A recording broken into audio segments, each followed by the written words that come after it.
everyone acknowledges this. It's important to share threat intelligence, but exactly how much and with whom and how often and to what detail that's the thing, the stickler.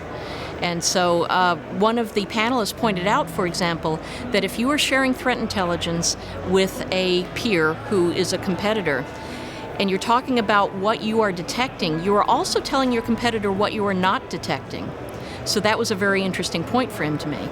I think there's increasing public concern, and I think there's increasing government concern about how their personal information is used. And going with that is a wish to make sure that the regulations are there and are tight enough to deal with potential risks. That's the thing where I'm seeing a big change in the backcloth. In terms of the individual security threats themselves, well, in the days of bring your own device, there's nothing more vulnerable than all those devices being left on trains, and we get lots of security breaches reported to us every year. Yeah, it's my first time here. Really enjoyed it actually, really interesting. Found out some interesting things, some scary things. I think it's a great event for 3 days to get some knowledge about different vendors and solutions for related to security. It's the newer technologies that are about to hit the market, it's finding out what those are and kind of being one step ahead of the game. Yeah, absolutely, it's brilliant. We went through to the back last night and went through to the 2020 event and John McAfee was there, who did a bit of a talk around security and the factors that are affecting companies at the moment. And yeah, it was great. It was another networking event and I really enjoyed it. The winner of this year's most innovative small cyber business company of the year is Geolang.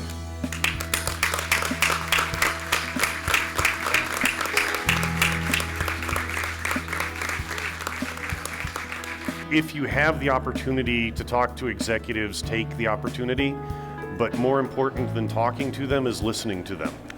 If you can have any kind of meaningful conversation and hear what they want to talk about, what they're concerned with, what their objectives are,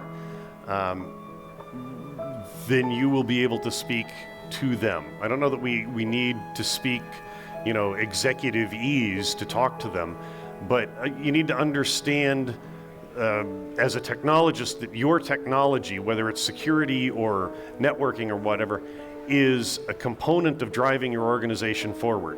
Officially inducted Jack into our Hall of Fame. Thank you very much. An industry legend. Thank you very much. Thank you very much.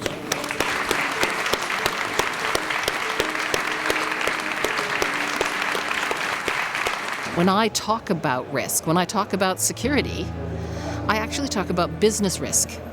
I don't talk about bits and bytes. I don't talk about technology. I talk about business risk and how security can either make a business problem better or make an opportunity disappear. I think in the last 20 years of having the show, we've seen a progression where there are a lot more international customers and partners at the show, and so the footfall and the type of people you talk to has progressed quite a lot over the last few years. We exhibit every year. We exhibit 2 to 3 times a year. This is our first time at Infosecurity Europe.